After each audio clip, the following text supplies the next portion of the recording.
Great idea.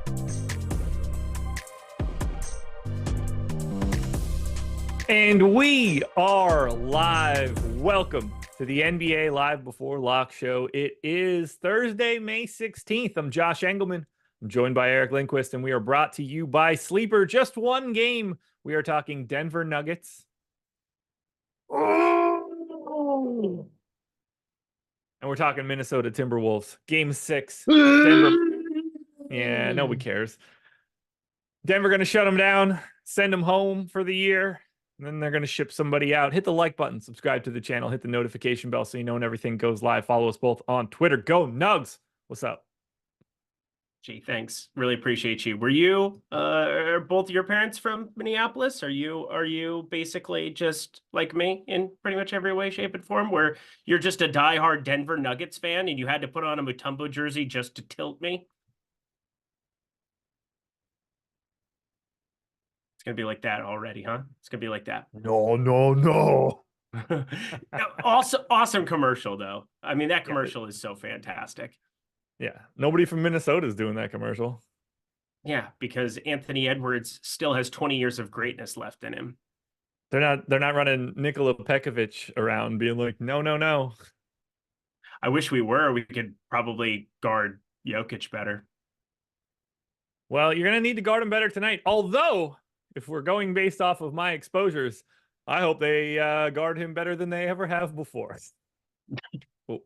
We can break that down in a second.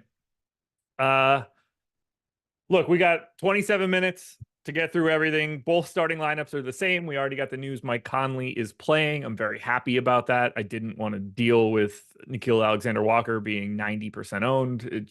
You don't need a lock button showdown option. It's already hard enough to not be duped. Getting a guy that's in everything automatically wasn't going to help. So we don't have to worry about that. Let's talk captains to start it off. And the easiest way is probably laying out who's pulling the most ownership. Nikola Jokic in and around 20%. Anthony Edwards in and around 15%. Jamal Murray, Rudy Gobert, both around 10. Everybody else single digits. When you look at the captain spot today, do you have a guy that you want to get to most? Not really. Okay. I guess that's kind of weird. I have like three guys that No. are pulling around close to the same. Anthony Edwards, Jamal Murray, Karl Anthony Towns, all three of them that are right underneath Jokic. It's really hard to get to Jokic and then get different. Would you agree with that? Very. Especially now with the salary structure the way that it is. I find him very difficult to get to. I don't have a single share of him at captain. I'm even light on him at the utility spot. None of that is fun. I mean, he's awesome. No. But 14K in the utility, 21K in the captain spot, he's tough to get to. So look, like I talked about it a little bit on the strategy show this morning. When you're playing a Jokic lineup with him at captain, it's certainly raising your floor. If Nikola Jokic has a great game, like you're way more likely to be able to attack that cash line, but you're in trouble for unduped lineups and getting near the top without having to chop with like 55 of your greatest friends.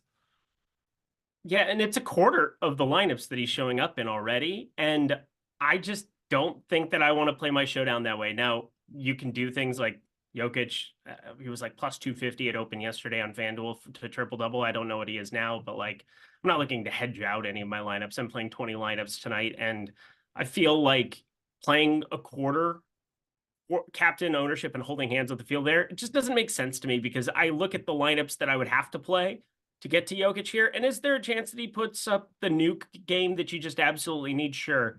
I won't be a part of that. I'm happy to kind of embrace it. It's weird to me to see Gobert pulling the third most captain ownership for what it's worth. So I'm more against one guy, and I'm getting to pretty flat ownership, right around 12% captain on Anthony Edwards.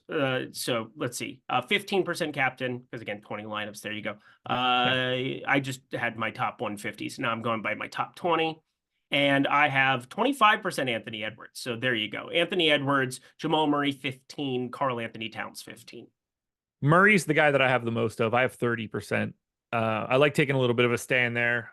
Obviously, he has the ability to go out there and hang a massive number from a scoring side, get that salary savings. He's what, Wait, what? $4,400. Yeah, $4,400 cheaper than Nikola Jokic Yeah. in the utility spot. Obviously, multiply that by 1.5 if you want to know how much cheaper he is at the captain spot. So Murray is my current most exposed captain, but I'm kind of spreading it out. It's Murray. I've got a few lineups with Karl Anthony Towns, so I'm over the field there. But the pay down option that I'm getting to at captain is the guy that I definitely don't want as my pay down option at captain. That would be Jaden McDaniels. Oh, wow. I thought you were going to say Christian Brown with everybody else. I don't mind that. I'm doing a little bit of a Naz Reid thing today. Okay. I've got 10% of him. I kind of like the way that looks. 5,600 for him. I mean, this is a game 6. You lose, you go home. There are ways. If I'm going to be lighter, again, we have Gobert sitting there, 10.7% captain ownership, 33% regular in the utility there. There are ways where if Naz Reid gets it going, he just stays out on the floor. And if I'm going to be lighter on Gobert, which I obviously am up there, I think having some Naz Reid where he just completely goes nuts and we just keep him out there, I think it makes sense because looking at his projection, we have him for 19.8 here today. I mean, it's just more of like a range of outcomes thing where that right tail can really, really exist for him. And in a must-win game, if Gobert isn't keeping Jokic intact, I think there's ways that Naz Reid ends up just staying out on the floor in the fourth quarter a lot more than people think. Could certainly see it. His path to minutes is very obvious of any issues to Gobert, any issues to Towns, or if things just aren't simply going well with everything they're doing and they need to take a look at it in a different way. He is not somebody that I am getting to, but I like the thought process. I mean, we're talking about McDaniels at 5,200, Naz Reid at 5,600. You and I are talking, positions don't matter any longer. We're talking about the exact same play. Mm-hmm. And I get why you're getting to it there. For me, I'm getting to him. I'm not getting to Jaden McDaniels in the captain. If I want to, before lock, just go 5 and 5 and just have one in each lineup, like I don't really have a problem with that. But Jaden McDaniels is a guy that's been very, very frustrating that I've been backing quite a bit. Actually, you know what? It's been frustrating from a fan perspective because offensively, there are things that he can do, and he's just not getting any attention, just not knocking down shots, not really doing some of the things that I would like to do. Jaden McDaniels is the best defender on this basketball team outside of Rudy Gobert, who is defensive player of the year now, 3-4 times. So it is what it is. But I would just like to see Jaden McDaniels be confident pulling up from 3. I know that that's not his game. He's 32.7% from 3 on the season, but he's made all of 2 3-pointers in this entire series. That's a little frustrating. Maybe he makes 2 today. That would be spectacular for me at this point because he is currently my most exposed play today. Wow. I don't mind that. Again, he's got the minutes going his direction. We had 31. Foul trouble's been weird in a couple of these games, but I got to think that Jaden McDaniels is a really, really good utility play. I have a ton of him there, but from a captain perspective, when I think about what that nuclear bomb looks like, I think Naz Reid, despite what we saw in the game, game 2 against the Suns for Jaden McDaniels, where I don't even know who that guy was. It was really, really fun to watch, though. Naz Reid has the much more extreme right tail. It's $400 more.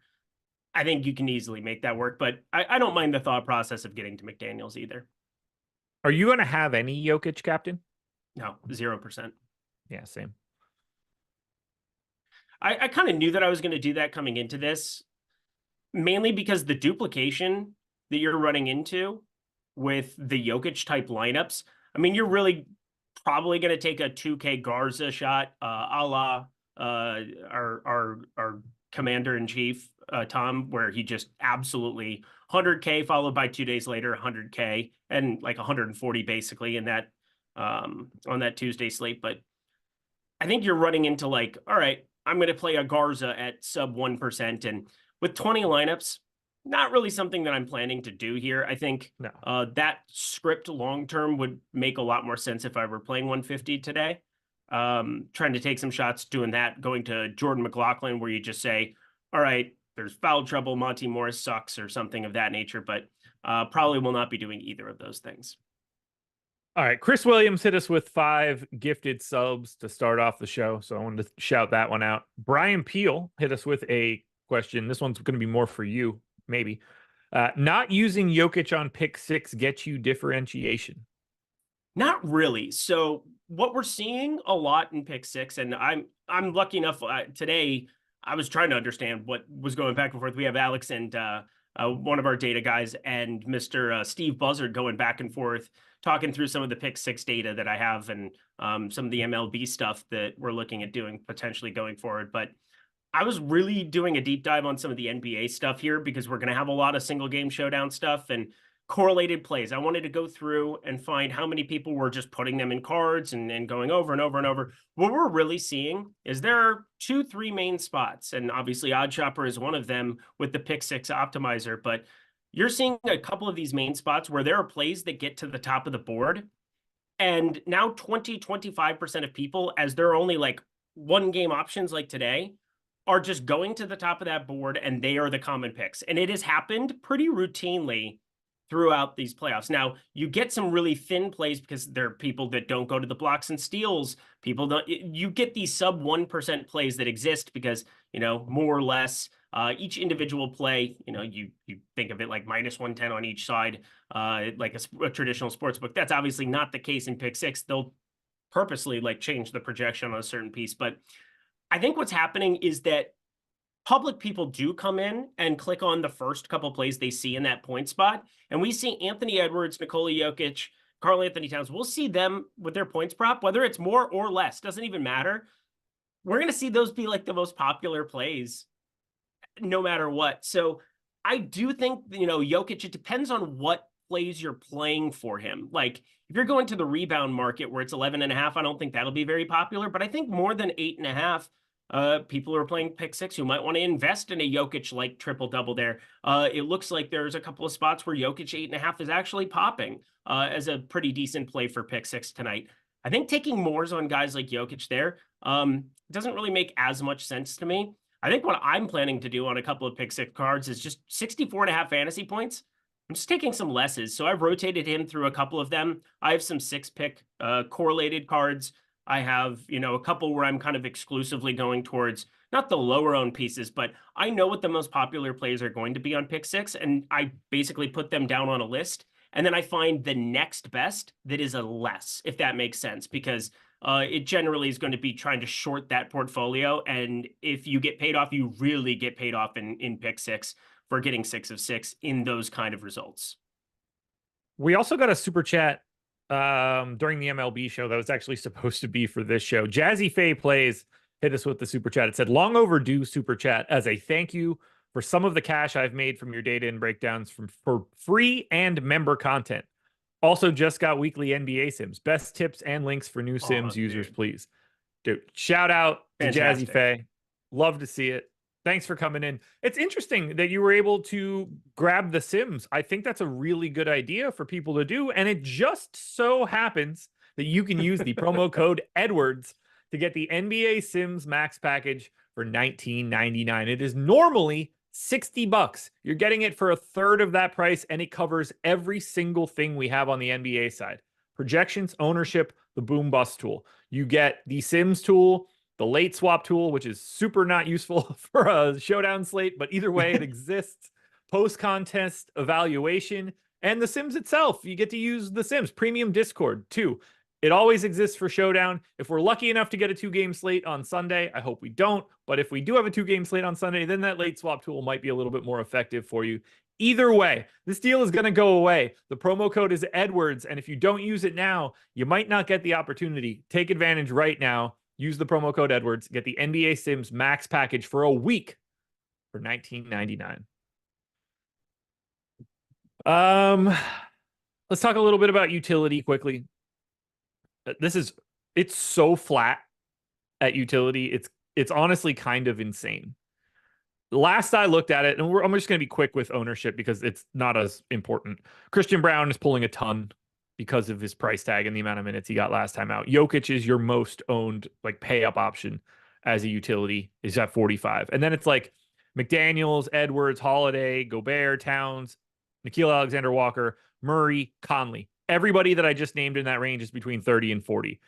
Gordon, Reggie Jackson, Naz Reid, KCP, all in the 20s. Like there's not a huge amount of separation other than just dealing with Christian Braun. So let's talk about Christian Braun first. Yep. Are you using him as a value option? I am under the field, but still getting to him. I have 60%. Okay. I have 35. Okay. It is going to be relative, and I think this is probably a fun talking point. And I think the success I've had in NFL Showdown and everything else is just basically, we've heard a million times, oh, what does that game script look like? I mean, Tom literally just said it in his tweet when he was talking about the blowout run. Oh, I built towards blowout narrative, had Jokic up there, and then had Garza down in the utility there. For me, this is like the amount of Christian Braun I should have should also be relative to the amount of Michael Porter Jr. I have, which is basically 0. I have 5% Michael Porter Jr.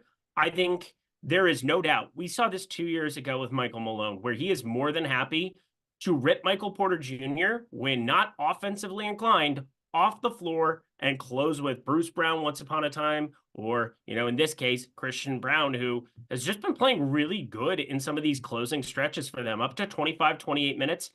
I still think that's like a stretch where that's going to be something where I'm not necessarily looking and projecting it that way, but I do think this in a game 6, if it's competitive and it's coming down to the wire there, you were getting 39, 40, 41 minutes for Michael Porter Jr. You're getting 30, 35, 36 here over his last 3. It's a little bit different. And Michael Porter Jr. offensively, they have proven that they are just going to go to that pick and roll, top the key, and let Jokic decide as he rolls what they're going to do. Aaron Gordon slashes, and Michael Porter Jr. just hasn't really been there defensively. And I think it's frustrated Mike Malone. So for me, feel much more confident being over on Christian Braun, under on Michael Porter Jr. So kind of building towards the exact kind of valuation where we've seen that the last couple of games. Maybe Michael Porter Jr. knocks down shots here, but even at this price tag, I think there's a little bit of cushion there.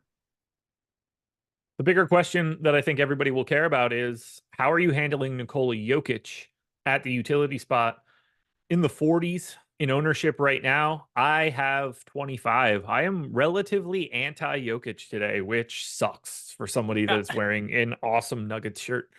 Yeah, no. I do like the Mutombo. I just want to let that be known. I have 35%, so I'm just under, closer to the field than you are, obviously. This is not me saying that, I mean, we are Jokic stands. I love Jokic. Yeah. It's very frustrating that we have to play him here in the second round. Would have been a lot more fun if this was a Western Conference Finals. Such is life. We sucked against the Suns on that last game of the regular season, is what it is. But I am looking at my lineups here now. Yeah, 35% Nikola Jokic.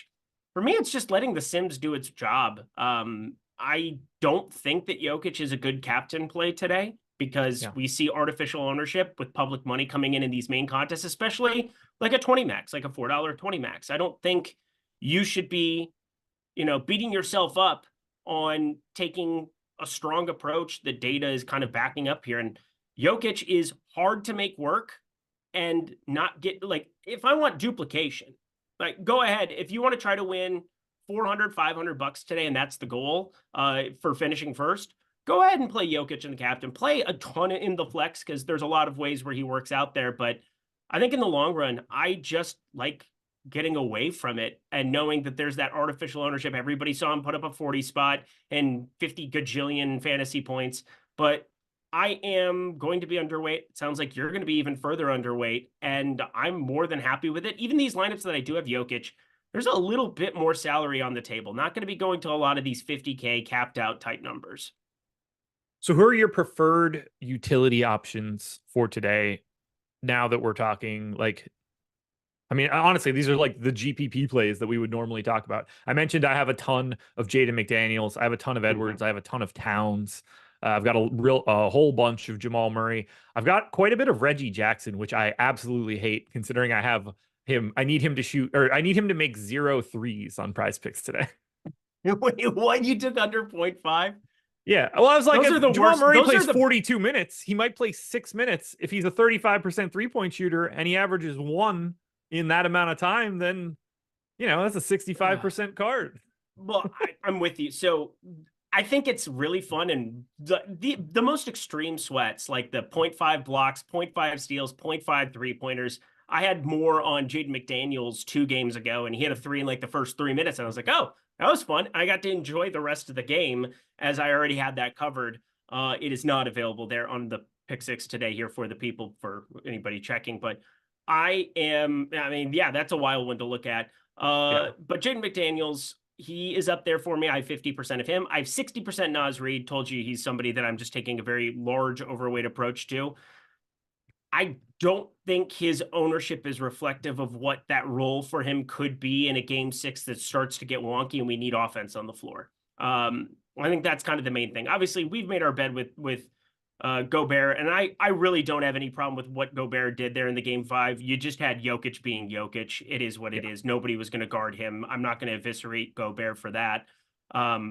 He is on the team to try to stop Jokic. That was the whole idea of it once upon a time, but I like, from a DFS perspective, getting to more Naz Reid just to make that stance, because I know that ownership is going to be pretty low on him. And Gobert's just pulling quite a bit of ownership there, especially in that captain spot.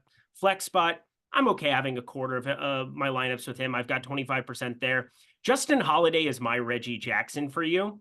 Obviously, he's not as involved offensively at times, but there's just so many more ways that they can go to Justin Holiday for 17, 19 minutes. I think this game stays competitive. I mean, Reggie Jackson, what's his minutes upside here? It's gone 8, 9, 7, 3,600 there for him, 4,200 for Justin Holiday. Sorry, I was looking at the captain there. Justin Holiday, 2,800. Yeah, Reggie Jackson, 2,400. I have far more of the Holiday fellow. I did earlier. I don't now. I have 25% of Justin Holiday. I was kind of like splitting the difference between him and Reggie Jackson earlier. Reggie has, for some reason, I don't know if ownership changed a little bit for the two of them, but I ended up with quite a bit more Reggie Jackson. We have 6 minutes left. Wait, what? It is 8:23. So should I put my lineups in? It's probably a good idea for everybody to put their lineups in, or just head to Sleeper and get your favorite plays in. There's a link in the description, and there will be one in chat. You can get up to $500 on your first deposit by signing up at Sleeper. If you like pick'em sites and you haven't signed up at Sleeper yet, you should just do that right now. You can get up to 100x payouts. You can double a deposit up to $500. They have dynamic payouts on the plays that you pick. So you might get a multiplier. It's not just even action on both sides. It might be 1.1 or 1.2x just by taking that other side. That can help build up a bigger payout. So if you're interested in Sleeper, if you're interested in pick'em sites, they run free squares constantly. Click the link in chat or in the description. Come sign up. Yeah, I think ran my final run. So I got to 10% Jaden McDaniels, and as I just regrouped, I gave him a little boost there. Naz Reid now 15% at captain. Anthony Edwards still the high man in that regard. Fantastic. I'm glad you're joining me. Mm-hmm. Well, you're cheering against my team, so not exactly thrilled with you, but it is what it is. I had some sizable changes to my allotment. Yeah, big changes to my captain spot stuff. I lost a lot of my Jamal Murray. I will say, who's like so do you have any lineups where you are punting with a 2K guy? Out of your 20? No. I'm not either. I just wanted to throw that out there for anybody playing in the same kind of tournaments that we are. I think it's an outlier type script today. 2-point spread, game 6. Every starter from Minnesota should be playing till the final whistle, even if we're down 20 in the last 5-6 minutes. So I think it's very different than 2 games ago, for what it's worth. Well, this is getting interesting. That changed pretty dramatically on that final run for me. I don't know. I rarely know what I did, though, if it helps. Is anybody going to not play Mike Conley today because they're worried about him? Is that like a thing? People I have 30%. Okay. I have 35. So, yeah. Okay. Chill. I'm chill with that. Yeah, I'm so under the field on Jokic. It's terrifying. Yeah, let me know. It's really terrifying. Goes. Well, I guess I should put these lineups in. And yeah, I'm going to in a second. So I played only one 50K completely maxed out lineup, it would appear, and it has Naz Reid at the captain. It was my top sim lineup. So Jaden McDaniels with 800 on the table. That's probably going to win me money. That would be fun. Right. Fun, man. It's fun. Who's Yeah. going to be the Marcus Morris and or Al Horford plays of the day today?